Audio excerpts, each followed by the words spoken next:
Hello hi Om Sairam. आसतु आज छतुरे गोटे नुआ आइटम देखिए कढ़ई बसा छतु कंचा छतु। ये देखो ये कढ़ छतु को मुझे काटिक छोट छोट कर देती आठी आलू को भी मुझे अनुसार छोट छोट कर देती। तो ये टमाटो नहीं दुटा पियाज नहीं कंचा लंका और धनिया पत्र मो पाखे ना आपण मान पाखे निश्चय पकेबे टेस्ट बहुत सुंदर आसो। देखो मुझे कौन कौन कर देखिए कढ़ई नहीं आसली कढ़ई धोईकी रखी छतु को भी सब पकईदेली ये कटा हुआ आलू को भी पकईदेली ये पियाज टमाटर ताको भी सब पकईदेली मुझे सोरिष तेल पकेबी ये हलदी भी नहीं नेली। देखो कंचा लंका जेहेतु नहीं मुझे बेसिक लंका गुंड नहीं आपण कंचा लंका और धनिया पत्र पकेबे बहुत टेस्ट लगे। लास्ट रहा लुण स्वाद अनुसार लुण भी पकेबे।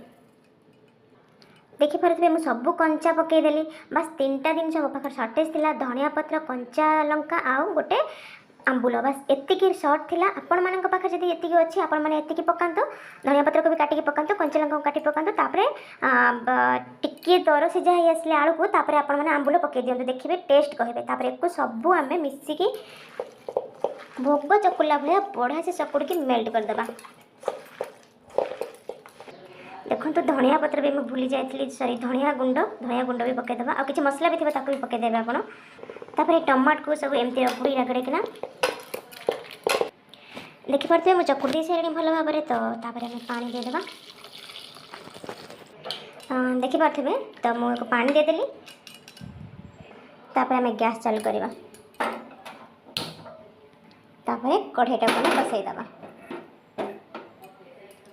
आम ढाँकीदे एक निहाती 20 मिनट छाड़ीदे आलू सीझी आसले सी पानी मरी आसले सुखसुखिया रकम हो गले तो आपण मैंने घरे बनातु एते टेस्ट कि बहुत सहज उपाय बहुत सहज तरीका एत टेस्ट छतु कढ़ई बसा छतु ताटियार भी बसई पारे कंसार भी बसई पारे जो पारे से बसई पारे थे ही करूँ मत कमेंट रे कहतु केमती लगुच।